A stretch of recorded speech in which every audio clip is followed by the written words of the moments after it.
দর্শক ও শ্রোতাবৃন্দ, আমি মোহাম্মদ সুলাইমান কবির আপনাদের সকলকে জানাচ্ছি বিডিএসটিআই পক্ষ থেকে অভিনন্দন। বিডিএসটিআই টিউটোরিয়াল থেকে আপনারা কমপ্লিট ওয়েব ডিজাইন শিখে নিন, ঘরে বসে আয় করার সুযোগ নিন এবং বেকারত্ব দূর করুন, যা আউটসোর্সিং পদ্ধতিতে আয় করা সম্ভব।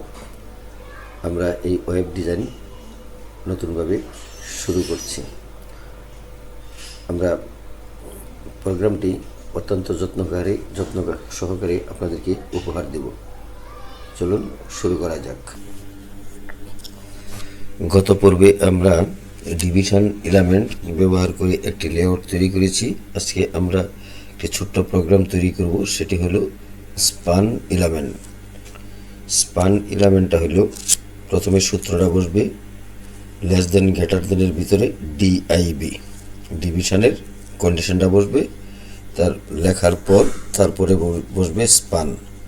স্পান এইভাবে ব্যবহার করতে হয়। চলুন আমরা শুরু করি। প্রতিবারের নেই আমরা উইন্ডোজ নোটটি ওপেন করি, ওপেন করে এটাকে ডিসপ্লেটা বড় করি, আর লেখাটা বড় দেখার জন্য জুমটা একটু বড় করে নিলাম। এখন আমরা প্রতিবারের নেই লিখব less than exclamation doc type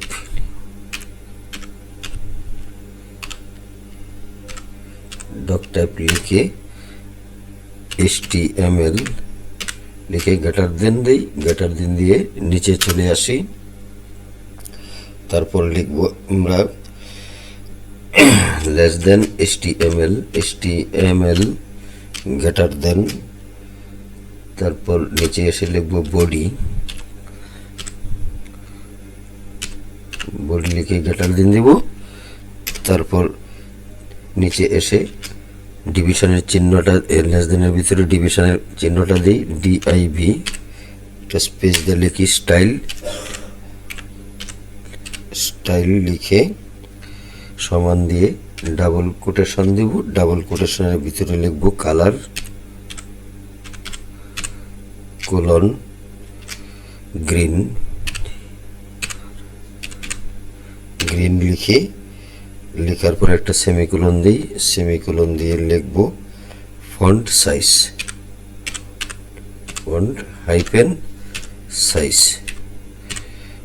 size লিখে আরেকটা কোলন দিব, কোলন দিয়ে লিখব 50px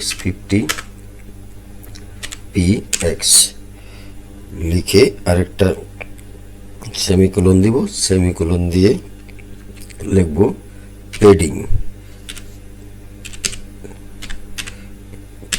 এই কথাটি পূর্বে একটি প্রোগ্রামে আমরা লিখেছি। পেডিং এর মানে কি একটু দেখে নেবেন। তারপর একটা কোলন দিব, কোলন দিয়ে 30px লিখব, 30px লিখে সেমিকোলন দিব, সেমিকোলন দিয়ে একটা ডাবল কোটেশন দিব, ডাবল কোটেশন দিয়ে একটা গ্রেটার দেন দিব, গ্রেটার দেন দিয়ে লিখব আমরা BDSTI কম্পিউটার ট্রেনিং সেন্টার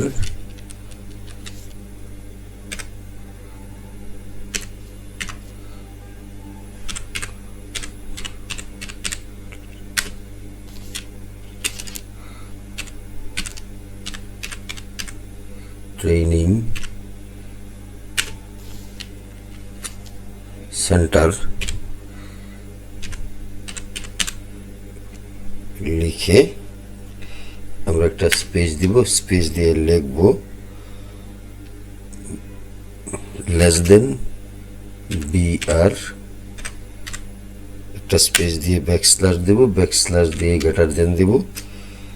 তারপরে আরেকটা স্পেস দিয়ে লেস দেন দিয়ে লিখব স্পান SPAN স্পান লিখে একটা স্টাইল লিখব, স্টাইল কথাটি লিখে আমরা সমান দেব, সমান দিয়ে ডাবল কোটেশন দেব, ডাবল কোটেশন দিয়ে লিখব কালার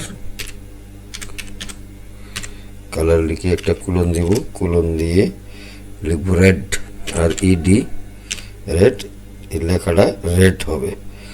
আর একটা সেমিকোলন দিব, সেমিকোলন দিয়ে লিখব font size, font hyphen size, font size লিখে আরেকটা কোলন দেব, কোলন দিয়ে লিখব 30px, 30px দিয়ে সেমিকোলন দিব, সেমিকোলন দিয়ে ডাবল কোটেশন দিয়ে গ্রেটার দেন দেব, তারপর লিখব 1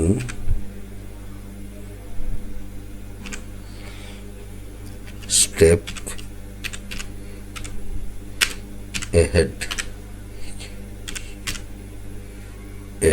ahead মানে এক ধাপ এগিয়ে, ahead always, always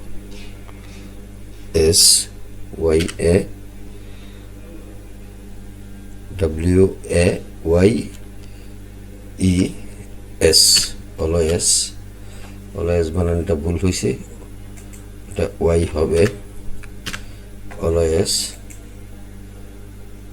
always বানানটা কেমনে, ALWA,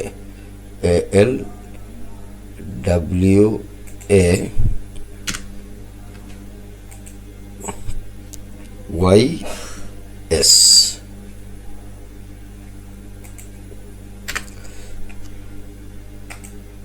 অলওয়েজ লিখে আবার আমরা একটা লেস দেন দিব, লেস দেন দিয়ে ব্যাকস্ল্যাশ দিয়ে স্পান লিখব, স্পান লিখে গ্রেটার দেন দিয়ে একটা ফুল স্টপ দিব, দেওয়ার পর এখন আবার একটা লেস দেন দিব, লেস দেন দিয়ে ব্যাকস্ল্যাশ দিব, তারপর ডিপ কথাটি লিখব, লেখার পর গ্রেটার দেন দিব, তারপর লিখব less than backslash body greater than less than backslash html greater than দিয়ে ফাইলটি সেভ করব।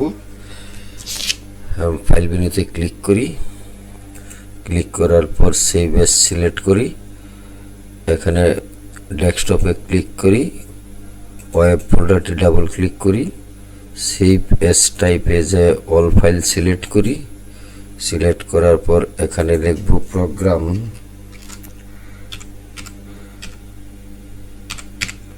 প্রোগ্রাম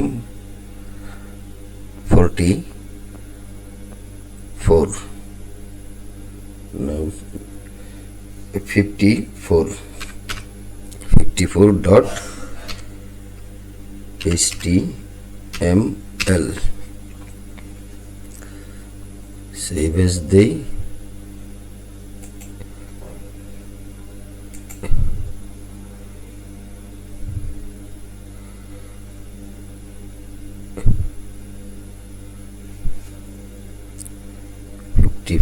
এটাকে ডিলিট করে দেই, ডিলিট করে এখানে লিখি HTML ডট HTML, এখন সেভ দিই, সেভ হয়ে গেছে। এখন এটাকে মিনিমাইজ করি, মিনিমাইজ করে ফোল্ডারটি ওপেন করি, ওপেন করে দেখি 54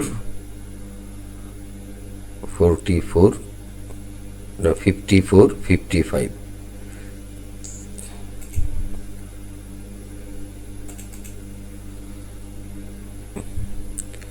লেখাটা বড় আসছে, আমরা একটু ছোট করে দেই।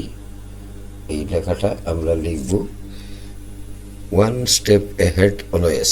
আমরা এই কথাটি লিখলাম, বিডিএসটি কম্পিউটার ট্রেনিং সেন্টার। এটা গ্রিন দিছি, গ্রিন হয়েছে, এটা রেড দিছি, রেড হয়ে গেছে। তাহলে আমরা এই প্রোগ্রামটি শেষ করতে পেরেছি। যারা চ্যানেলটিতে নতুন আছেন তারা চ্যানেলটি সাবস্ক্রাইব করে দিয়ে বেল বাটনটি ওপেন করে দিন। যারা পুরাতন আছেন তাদের সকলকেই ধন্যবাদ। আজকের মতো এখানেই শেষ করছি। ভালো থাকুন, সুস্থ থাকুন। আসসালামু আলাইকুম।